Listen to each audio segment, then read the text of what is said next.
I need a script.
Effective bowl.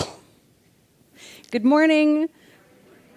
Welcome to the Unitarian Universalist Congregation of Salem. I am the Reverend Monica Jacobson. I use she, her pronouns, and I serve this congregation as minister. Today, if you are joining us in the sanctuary, not only are we grateful as always that you have chosen to gather to co-create this community, and we are grateful for those of you joining us online as well.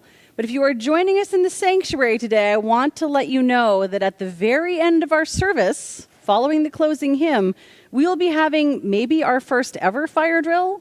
Certainly our first fire drill in a long time. Yeah, thank you. Thank you for the cheers. Just to give you a heads up, because it's not a real fire, so I don't need your nervous systems freaking out. That will be coming at the tail end of our service today, unless it is absolutely pouring rain, in which case we'll reschedule. So this is just your heads up. There's a lot of special stuff happening this Sunday, including the glorious experience of a fire drill. Leading worship with me today, we have Janet Stevens as our celebrant. Flo Flores is going to tell our Time for All Ages story. Our Director of Lifespan Religious Education is away this morning. Rhonda Holt is our Lifelines lay minister. I think Rhonda's still out in the foyer. We have Dave Yekel on piano and our music director, Grace Curran, leading hymns. Lori Ann Schmidt and Sarah Pickett are back at the tech table. And as always, Doc Hadley has made our slides for this morning. We gather together, as we do every Sunday, to create a community of seekers, each one of us looking for the wisdom and the inspiration we need to live lives of meaning, to be the people we are called to be in this moment. And boy, are we called to be a lot of things in this moment. Maybe you've been looking at the news. There's a lot of calling.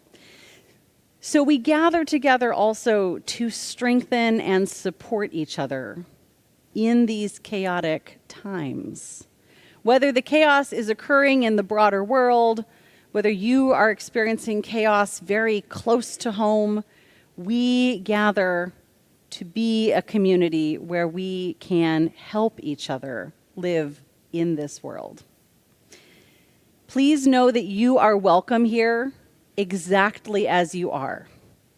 Whomever you love, however you understand and express your identities, whatever beliefs sustain you, whatever questions you are carrying, and in all the ways you are still becoming the person you will be. Will you join me in taking a good deep breath? Feel the air come in and fill your body. Feel it go out. Know that you are here in this place, in this time. And that means you are not anywhere else. So whatever might be happening in the chaotic swirl of the world, however many very special sales events are popping into your email inbox, we're a little past the season now where you have to worry quite so much about your garden, but maybe you're thinking about those leaves that need to be composted. Let it all go for the next hour so that we can share this time together. Come, let us worship. I invite you to rise in body, in voice, or in spirit for our gathering hymn. It's number 188, Come, Come, Whoever You Are. Grace is going to lead us. There will be music on the slides, or if you prefer paper, you can take out the gray hymnal.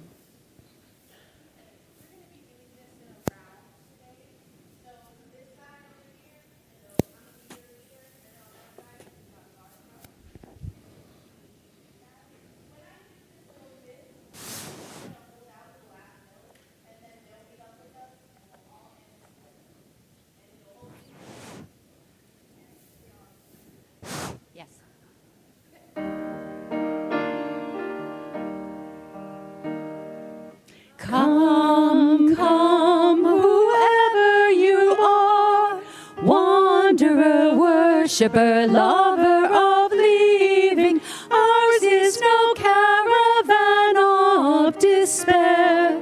Come, yet again, come. Come, come, whoever you are, wanderer, worshiper, whoever you are, wanderer, worshiper, lover of leaving. Ours is no caravan of despair. Come, yet again, whoever you are, wanderer, worshiper, whoever you are, wanderer, worshiper, lover of leaving. Ours is no caravan of despair. Come, yet again, whoever you are, wanderer, worshiper, whoever you are, wanderer, worshiper, lover of leaving. Ours is no caravan of despair.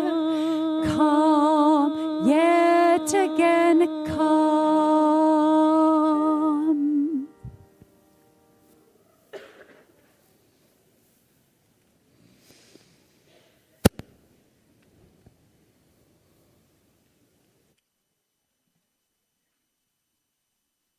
Would you all please join me in speaking aloud our shared affirmation? The words are projected behind me, or they're printed in your service. Love is our doctrine. Compassion is our way. Here we seek to create a joyful home for free religious exploration, build a community of caring fellowship, nurture the hopes, and serve the needs of our world. Each week, hundreds of Unitarian Universalist churches, congregations, and fellowships light a chalice as they begin their Sunday service. The meaning of this tradition is as varied as our views and beliefs.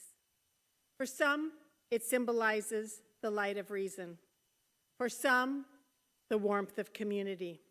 For many, now more than ever, the flame of hope. Here at UUCS, we light 3 chalices when we begin our services. The first is for you, the members and friends of UUCS. The second is lit with love for our partner church in Szymon-Falva, Transylvania. We light our lantern to guide our children and youth, those in our RE program, and for all young people everywhere, as they are our future. Please join me in singing the flames to life.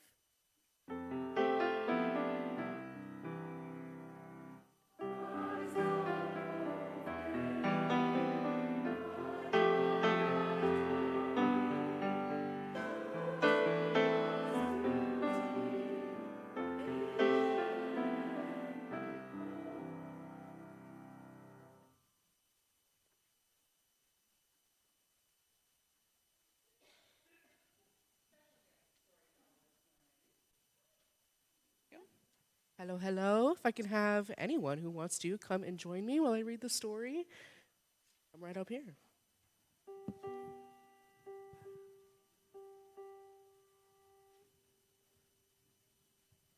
Hello, friends. I've not done this before, but my name is Flo, and I'm going to read you guys a story.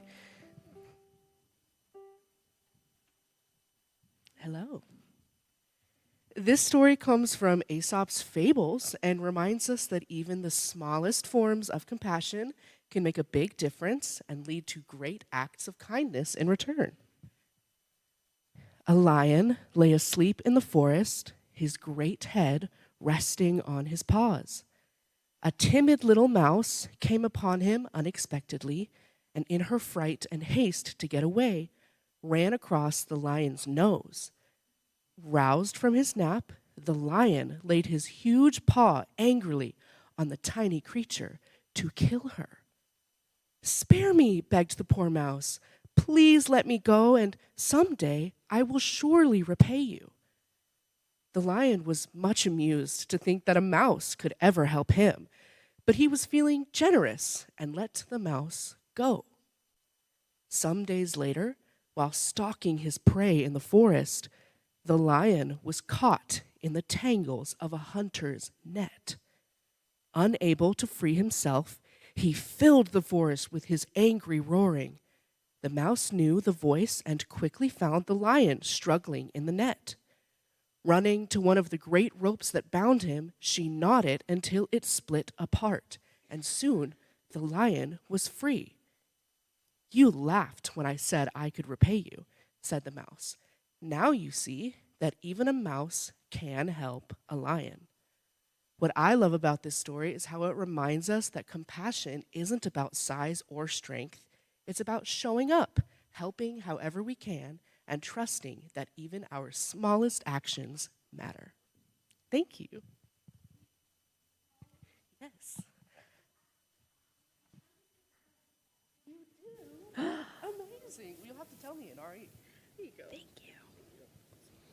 So if the center aisle can help out by making a love arch, you can rise or you can remain seated, but gesture towards an arch.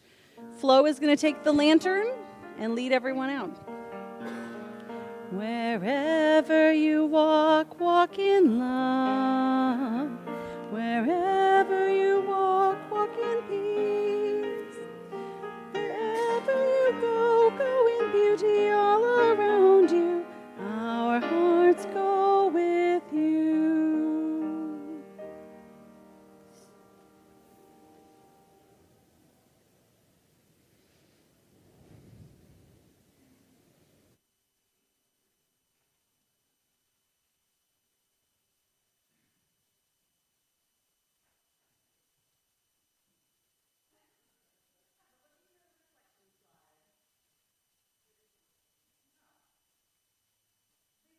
Slide while Janet delivers her reflection. Everything is improvised. It's all good. When I began working for the state of Oregon, the process used for tracking employee time and pay was antiquated. Both employees and managers complained that the system needed to be updated. Within a year or so, a new system was put in place. Funnily enough, the grumbling continued. Now focused on the new way of doing things and declaring that the old way had been better. A few years later, it was announced that another new way of tracking time and pay was going to happen. There was more grumbling, and many people insisted that the existing system, the very one they had complained about when it was introduced, was just fine. During my remaining time as a state employee, several more changes in time and pay tracking came about. Each time, staff resisted giving up the existing way of doing things, no matter how much they had groaned and grumbled when the program was new. I don't believe the employees were really all that attached to any of the payroll systems.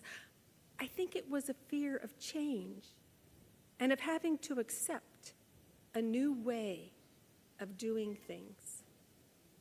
I tend to get upset, resistant, and even a bit verbally combative when someone announces to me that, without my consent or against my wishes, a change is going to take place. Anyone who's worked with me or sat on a committee with me or sat in a meeting with me is probably well aware of this. With so much change, I hear you guys laughing. I know you know that's true.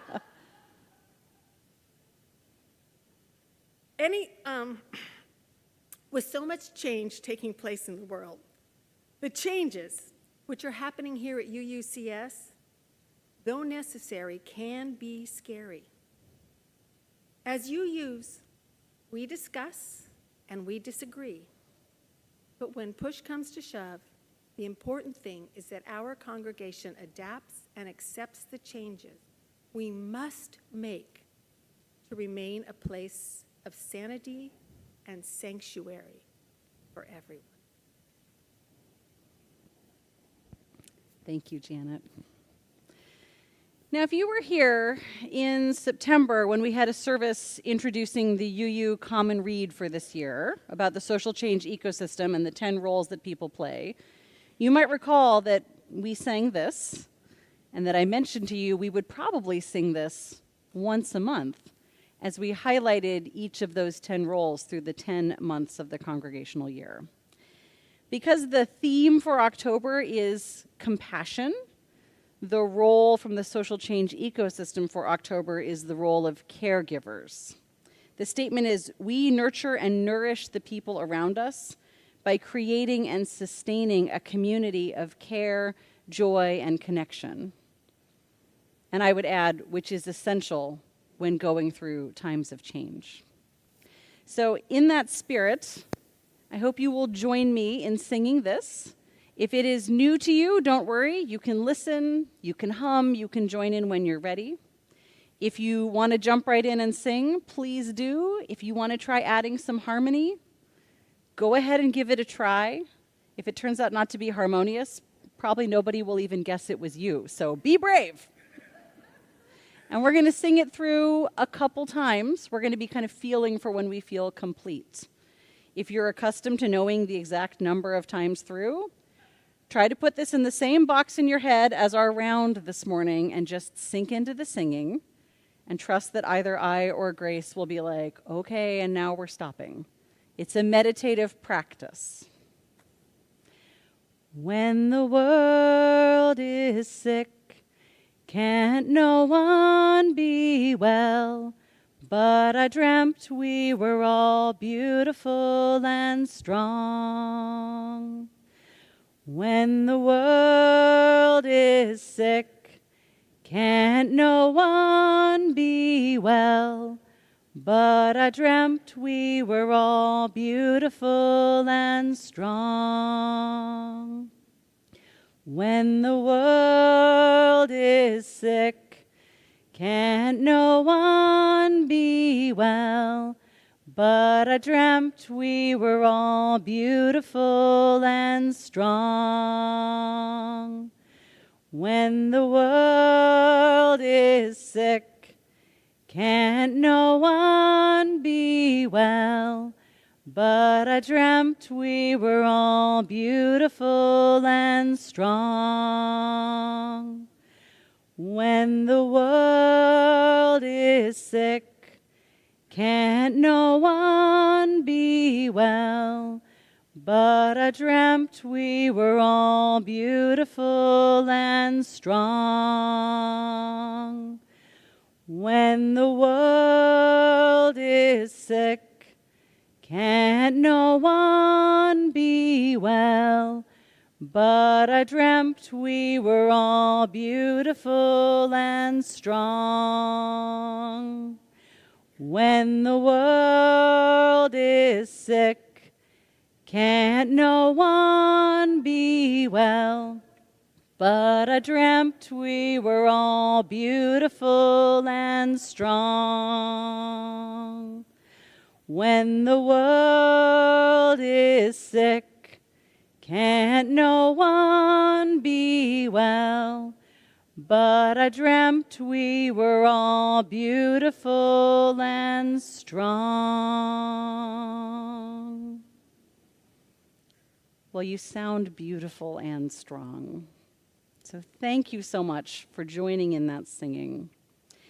I want to say quickly, I'm just back from a week of transitional ministry training in Montgomery, Alabama.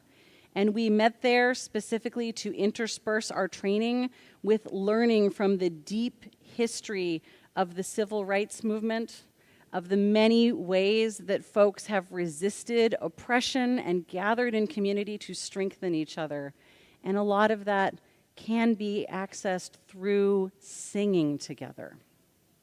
So the more we sing together in these times, the more we reassure ourselves on a non-conscious level that we are connected, that we can create a world where we are all beautiful and strong.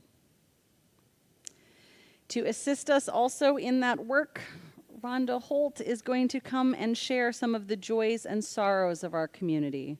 This is another way we acknowledge that when some of us are suffering, we hold together, and when some of us are rejoicing, we celebrate together. Before you start, Rhonda, I have to name one more change that is happening. This is it's a change service. We are going to give a try to using stones in water to represent joys and sorrows that are shared. You may have noticed our chalice brings together air and fire. So now we have earth and water. Yeah, I thank you. I saw some enthusiasm. We're going to try this out for a while, and then, of course, we'll be curious to hear how it's resonating with folks. But if you're looking up here like, where are the candles? We're trying something new. So Janet will be placing a stone in the water for each thing shared. Whenever anything goes into water, ripples go out. This symbolizes the way each of our lives touches all of us.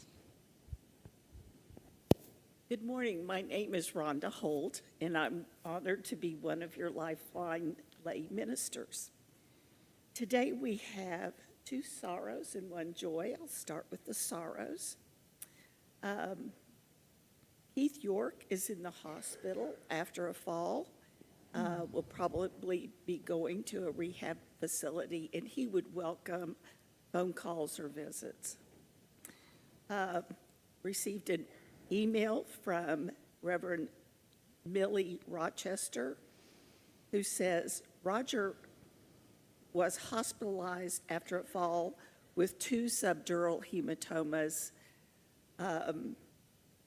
had to have surgery, which was successful, hopes to be transferred to a step-down unit. His health is slowly improving, but he's still struggling with aphasia. It's one day at a time. And Jean, Tom Lansfield's wife, shares that Tom is responding well to the clinical trial. Happy, happy. Finally, we leave one more stone. Have to change my script. For those joys or sorrows felt in anyone's hearts that remain unspoken. Lifeline's lay ministers are fellow members of the congregation who are here to help people in times of need. We are identifiable by our lavender stoles and badges. You can reach us by visiting the Lifeline's table in Hinneman Hall after the service. Other contact information is found in the order of service.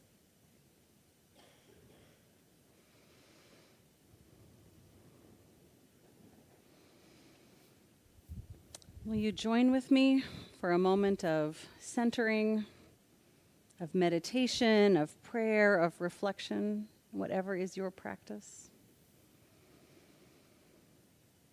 The spirit of life and love, unnameable, unknowable force which animates each and all of us. May we know ourselves held. May we feel ourselves connected. May we be open, not only to caring for others, but also to receiving care. May our interdependence be our truth.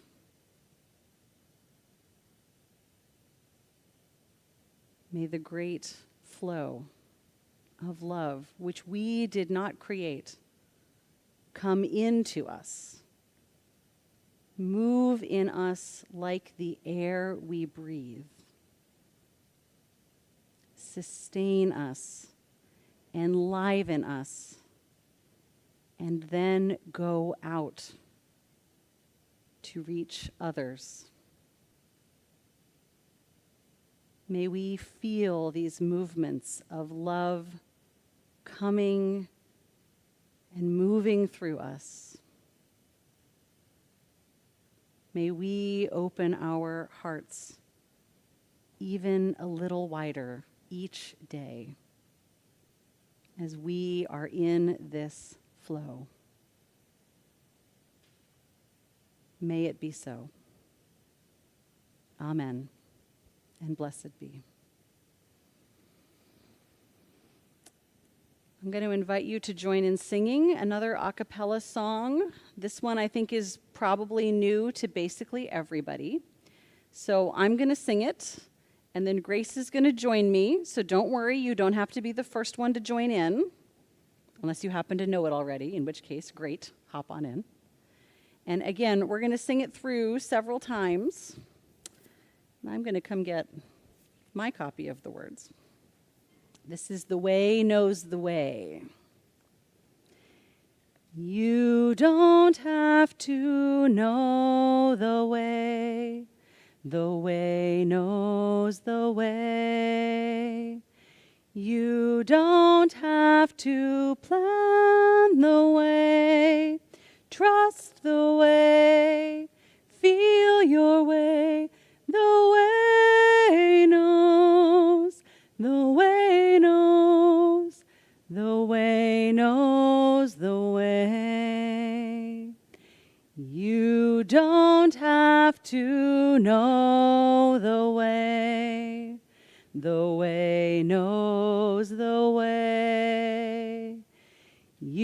don't have to plan the way. Trust the way.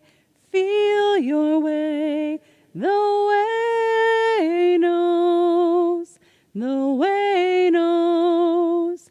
The way knows the way. Once more. You don't have to know the way. The way knows the way. You don't have to plan the way.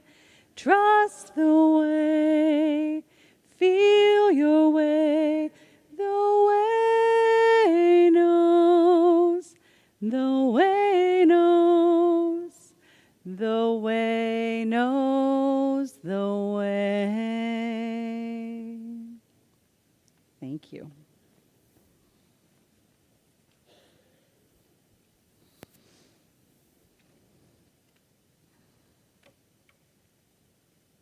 From So Many Little Deaths by Reverend Carl Scoville.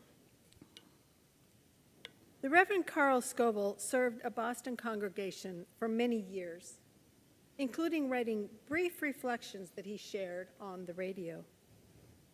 This is an excerpt from one of those reflections about taking his son to the airport for his first solo trip. We walked back to the car parked on the top level of the garage, and I imagine we looked as if there had been a death. In a sense, there had been. For every parting is a death, and so is every goodbye.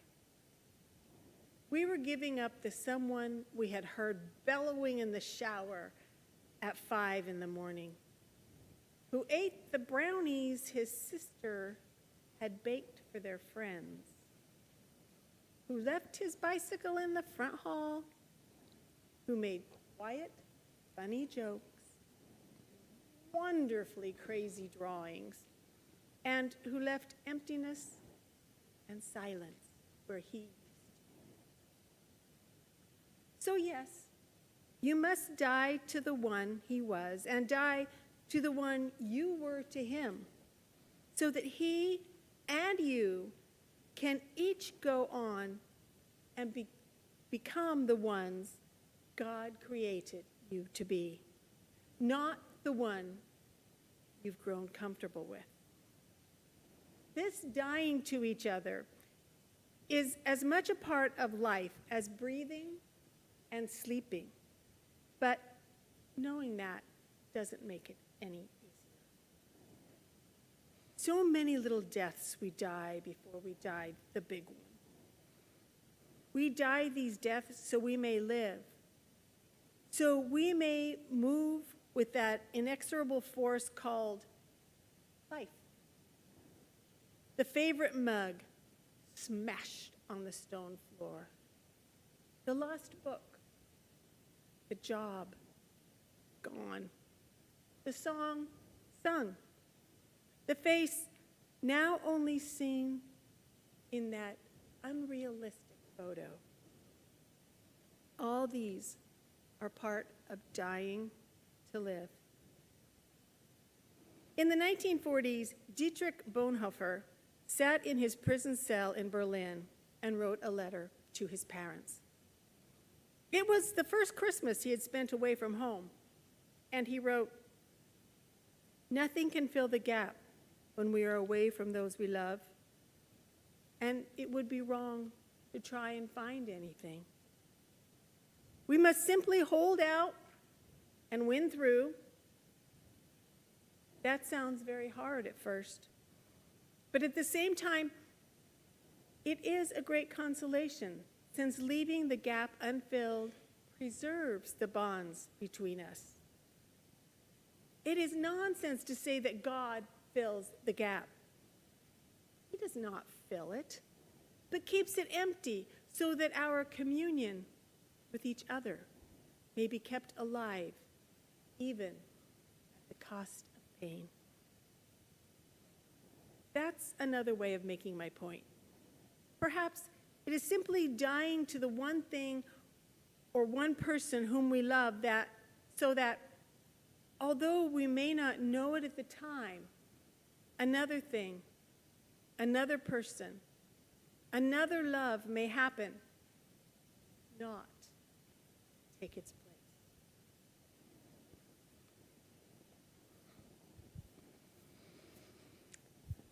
That is one of my favorite readings on change.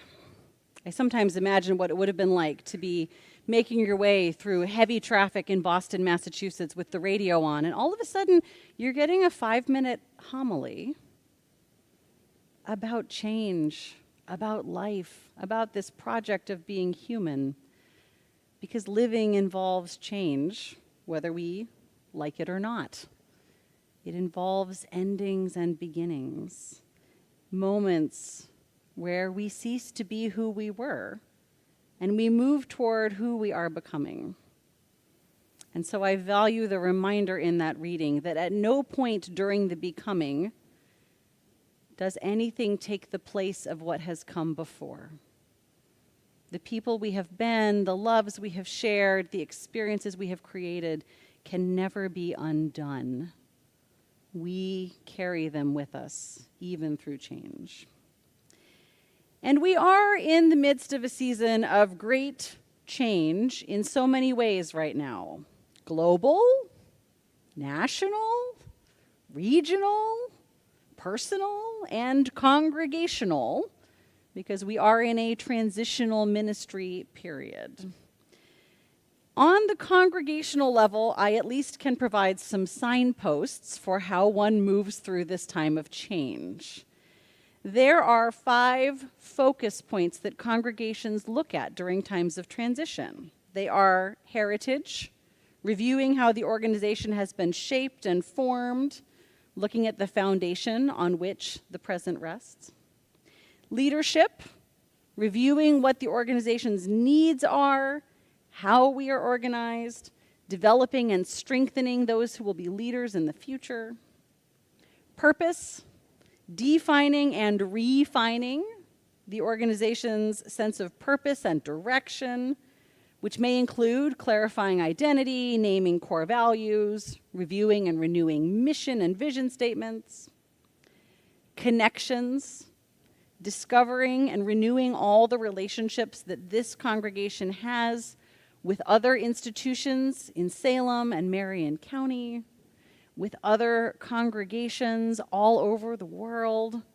Our pilgrims are just back from visiting our partner congregation in Sheeman-Falva. I think at least 3 of you, maybe all 4 of you are here this morning, right? Yes, I'm getting a 4 from Christine. Those are connections we lean into. And finally, future work. Somebody wrote this not in 2025, but they wrote, preparing to thrive in a changing world, which is a pretty ambitious focus point, but certainly what we want to do, to thrive in a changing world in a way that is consistent with our purpose, our strengths, and the areas where we are developing and growing. And as we do this, as we look at these areas, as we think about change, it is pretty much certain that we will encounter some things that bring us excitement, some things that lead us to feel sad or notice unfinished business, some times when things went really awry and we need to learn from past mistakes or missteps, some times when things went better than we ever imagined and we'd love to know how to do that again. And we just know that for human beings, as individuals and as communities, this work of holding the past, the present, and the future often brings up this mix of excitement and of sadness. Some people have described these feelings as being like a roller coaster, hence the title. Maybe you've seen those drawings where they say, you're anticipating a change and you're kind of excited, and then the change occurs, and then you're like, oh no, I don't like change. Oh no. Can we go back? Maybe you start to feel frustrated. I think this change is not better than what came before. Let's undo it. Maybe you're sad. There were things I really liked about the old way of doing stuff. Maybe you're angry. This change wasn't my idea. Who authorized this? Maybe you just feel kind of confused and lost. I used to know how everything worked. I don't know how this works now. So you've gone up the hill, you've gone down the hill. It's less fun than going down a real roller coaster. And then maybe the track begins to go up again. Human beings are so linear, right? Good emotions, hard emotions. So the track begins to go up, and you think, well, I think I feel some hope. I'm kind of understanding. Oh, I think things are kind of coming together. Oh, this is really satisfying. I'm enjoying what we're moving towards. I'm feeling integrated. I'm feeling connected. I think I know what we can do. Maybe you saw a version of this around the pandemic where they drew it as the disaster response graph. Anybody remember seeing those like 5 years ago? They said that, something occurs that is disastrous, and the community rallies together, and there's this great sense that we are all working on this together, and we have each other's backs, and we're interconnected. And they said it feels really exciting, even though it's also the midst of a disaster. And then the disaster part sinks in, and the collective mood really declines. But then again, there is kind of a regathering, a processing, and integrating, and the community says, okay, what shall we do next? How shall we build back? What shall we learn? These roller coaster movements are part of what it is to be human. As a colleague of mine used to say, the word emotion contains the word motion. So we move through these feelings. But it is also true, even as we know that these progressions are normal, they're often not comfortable. So just a little informal survey. Who here likes change?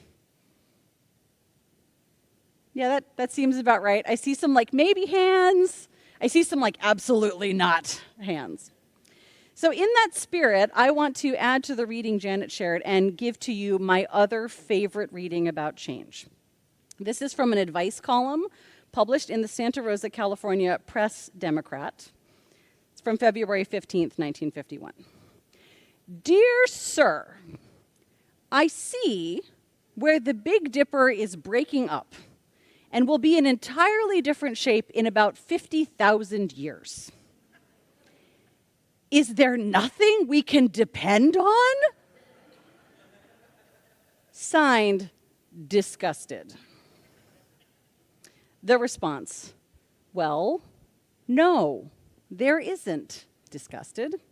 If you come right down to it, you must try to realize that nothing stays put forever and act accordingly.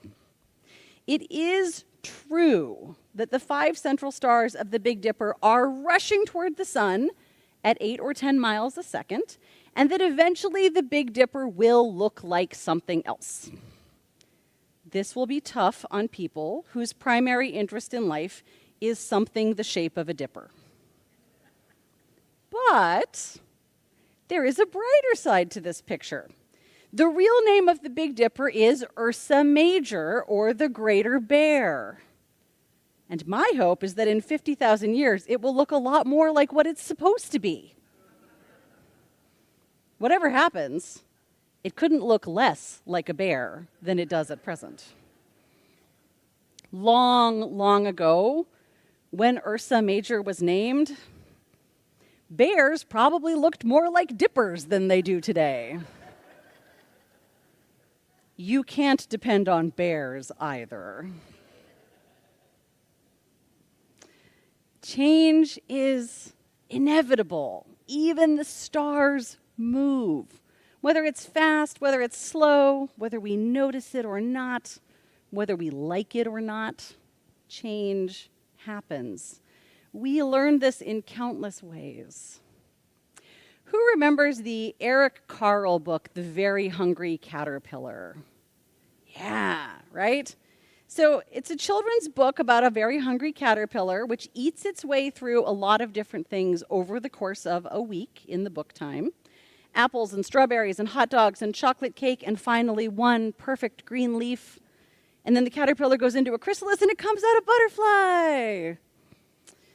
The humor writer Shannon Curtin wrote a few years ago, I I would like to check myself into the Very Hungry Caterpillar Clinic, where you eat your feelings for 6 days, you have a nice salad cleanse, you take a 2-week nap, and you emerge beautiful and newly skilled. Doesn't that sound nice? If you have to change, wouldn't it be nice to take a 2-week nap and come out beautiful and newly skilled? Do you know what actually happens to a caterpillar when it becomes a butterfly? Yes, okay. So I have to admit, I used to imagine the way a tadpole turns into a frog, right? It's a tadpole with little legs, it's a frog that has a little tail, and then it's a frog. So I used to picture, the caterpillar spins itself a chrysalis, and inside it's a caterpillar with tiny wings, it's got bigger wings and smaller legs, it's a butterfly. That is not true. Yeah, a bunch of you are shaking your heads. So in case you are not already in on the secret, when the caterpillar goes into the chrysalis, it liquefies into goop. Just dissolves. Totally reorganizes itself. Has some little cells called imaginal cells, and the imaginal cells are what guide the reassembly of the goop into a butterfly. And I think this is actually a really lovely metaphor, because I don't know about you, but I have experienced times where I was like, I feel like I am being liquefied by the level of change I am experiencing. I hope my imaginal cells know what to do, because I don't really want to be goop all over my new job or my life as a new parent or whatever it is, right? So this is actually a really helpful metaphor, because it's not true only for individual caterpillars turning into butterflies or individual humans becoming whatever we may be becoming. Do you kind of feel like our country is in a chrysalis and we're in the liquefaction process right now? Yeah, right? This metaphor scales all the way up and down. So in these times of change, in these times of liquefaction, I think it is also helpful to look for the imaginal cells, to, in some cases, be the imaginal cells. Who are the leaders, the example givers, the ancestors, all those we can learn from to say, there is a way to reassemble all this goop into a butterfly. This is not in any way easy, but since we know, not usually literally for humans, but since we know that metaphorically we do get liquefied from time to time, looking for those who can guide matters and helps us to become those who can guide for others. And if you feel like this is unbearable and you'd rather just declare that everything is goop forever because you can't see a way out, that too is a very recognizable human trait, just like not liking change that much. The scholar Rebecca Solnit has been writing for about the last 20 years about her observation that uncertainty is so hard for humans to bear that we often choose despair over hope. Because in despair, you're like, well, it's all done. There's nothing I can do. Everything is terrible. It's all coming to an end. Climate change is going to cook the planet. There will be no more democracy, so I might as well take that trip to Aruba and not worry about it because everything's just over. The false certainty of despair can feel like, well, at least I know what's going to happen. But history teaches us, our ancestors teach us, our present moments teach us that hope exists because we don't know what's going to happen. We don't know what will make the difference. We don't know what the outcome will be, no matter how sure we want to pretend we are. And that means that we have the possibility to influence where we are going. We can be imaginal cells, or we can be a little mouse showing up and saying, I don't know if it's enough for me to chew through this rope, but I'm going to do it. I'm going to see if I can chew through enough ropes. Maybe I can make a difference. Maybe I can't, but won't I be glad I tried? Because we don't know. So this is a good news, bad news situation where all the news is the same fact. So are you ready? Good news! We don't know what will happen. Bad news, we don't know what will happen. And also, good news! Every one of us is capable of changing and making a difference. Bad news, every one of us has to be capable of changing and making a difference. It's all in the delivery. And we know also that we are the heirs to a faith tradition that has often been small numbers of people making a difference. Maybe you have heard this line. About 100 years ago, the Reverend Lewis B. Fisher, who at the time was the dean of the Universalist Seminary at St. Lawrence University in upstate New York, somebody asked him to talk about Universalists. This was pre-merger, so we were two denominations at the time. And he said, Universalists are often asked to tell where they stand. The only true answer is that we don't stand at all. We move. Because we are a living tradition. We have always been gatherings of people who are committed to the unfolding of life, to helping each other live in the uncertainty, be imaginal selves, find and follow imaginal selves. We are invited to gather again and again to be in this great flow of life. And we know that this does involve change, and that some of these changes, these little endings, can feel like little deaths. Things that we are sad to see end. Things that we worry about, what will it be like in the next phase. It is true, absolutely true, that the care we show to each other, the love we have, the joy we create, these things can never unhappen once they have happened. They are part of us forever. And it is also true that as each of us, as individuals and as groups, grow and change, we may have occasions where we miss the way it used to be. And we need to honor that as we move in to the way we are now. So here's a little more from the Reverend Carl Scoville. This is how he ends that essay that Janet read to us from. 3 months after our son left, we returned to the airport to welcome him back. We knew that a young man would step off the plane at Logan Airport and he would look very much like the one we said goodbye to, but he wouldn't be. He would be different and we would be different too.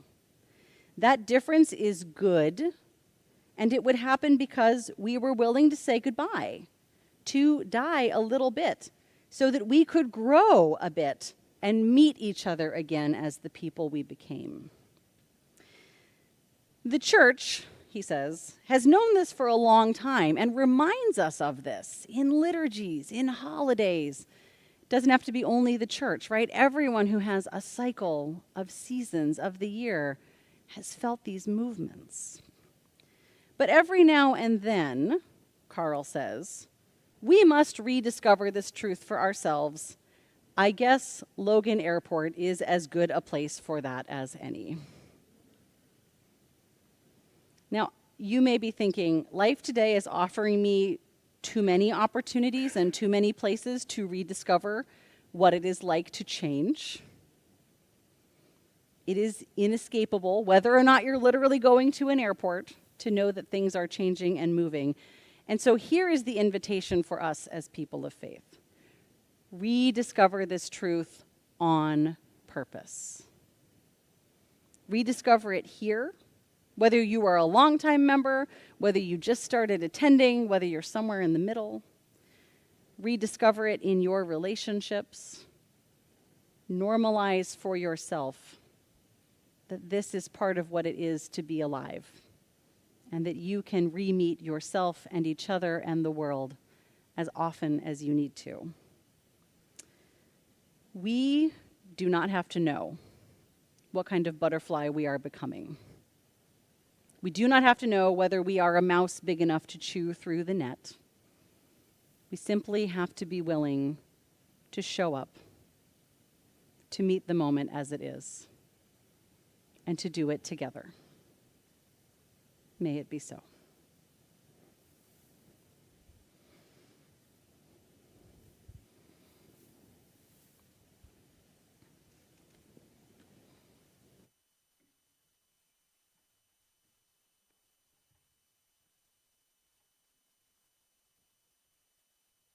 The weekly offering is more than just asking for financial support. It's a ritual. It's a blessing. It's a sacrament, if you will. We give to remind ourselves that we are part of this community. We give to support this church, which is rooted in love and compassion and caring. We give because we are a generous people. And by sharing our gifts with others, our own lives become so much richer. As always, we support the Marion Polk Food Share with donations of food and financial support, and those could be placed in the little red wagon, which Greg has brought to the front. If it's easier, you can just do it on the way out because he'll move it back to the foyer. For the month of October, we're sharing our gifts with Salem refugees. The staff and volunteers of Salem for Refugees work to bring people and resources together to empower refugees in the Salem area to feel welcome and to thrive. Donations may be made during the passing of the baskets or online at uusalem.org.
Our words for giving thanks. Okay, good. Now they're up here. They're also printed in your order of service. We're going to read them together.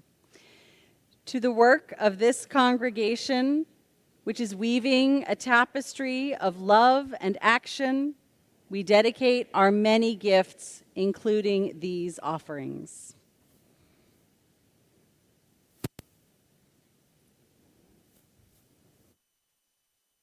So as you know, every week we take the flame of our community chalice and kindle the flame of our social justice lantern.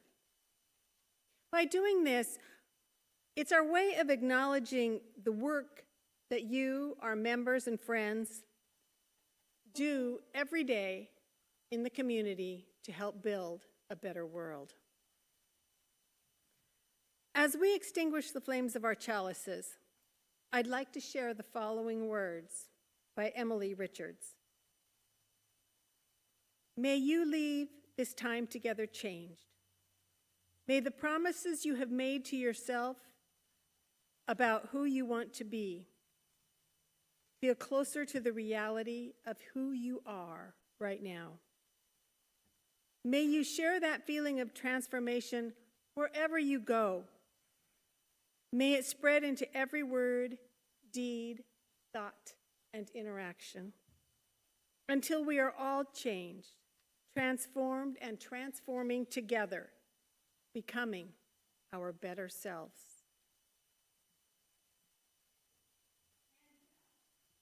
Sacred ritual of announcements. A friend of mine always says announcements and invitations, which I think is really a lovely way to understand it. There is plenty going on. Some of it is printed on the back of your order of service. Some of it is in the email Friday update. If you're not getting the email Friday update and you'd like to be, you can stop by the greeter table in the foyer. But I want to highlight like a lightning round's worth of things. So next weekend, on Saturday, October 18th, there are two things that might be catching your attention. These are imaginal cell opportunities. One is a big No Kings protest, because we don't have kings in the United States of America.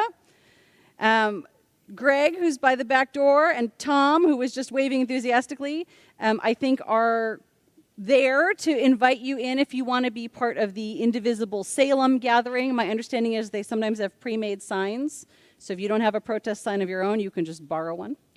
However, also on Saturday the 18th, here in our building, there will be a gathering for Oregon UU Voices for Justice. This is a chance for folks from a variety of congregations around the state to gather together to say, how shall we work together? This is that connections work. That will include a chance to go out and stand on the corner of Center and Cordon with some No Kings signs. So choose your own adventure.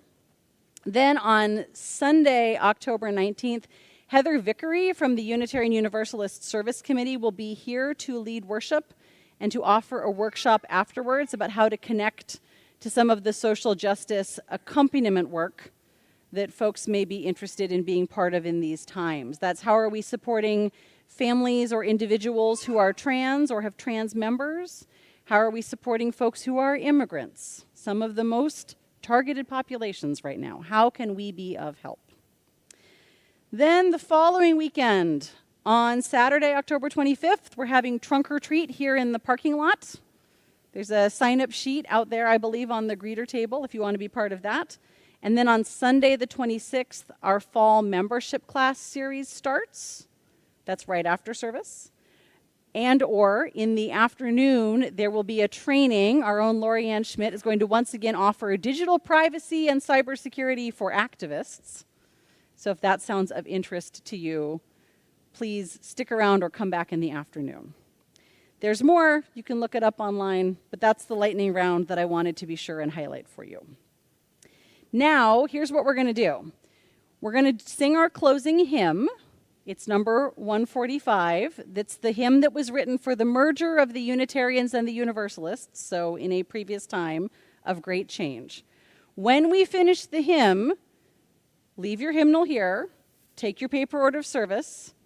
Dave's given me a thumbs up. It's not pouring rain, so we are going to have our fire drill. So at the end of the hymn, we're all going to process out to the northwest corner of our parking lot where the big fir tree is.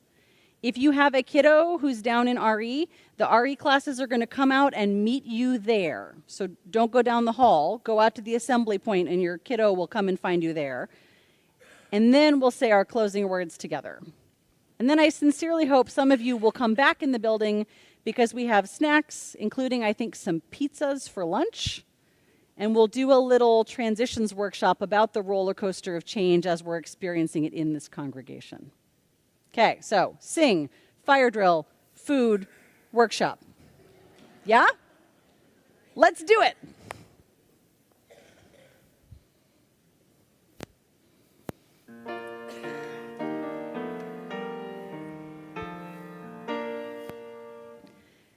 As tranquil streams that meet and merge and flow as one to seek the sea, our kindred hearts and minds unite to build a church that shall be free, free from the bonds that bind the mind to narrow thought and lifeless creed, free from a social code that fails to serve the cause of human need, a freedom that reveres the past but trusts the dawning future more, and bids the soul in search of truth adventure boldly and explore. Prophetic church, the future waits your liberating ministry. Go forward in the power of love, proclaim the truth that makes us free. Okay, imagine the fire alarm is going off. This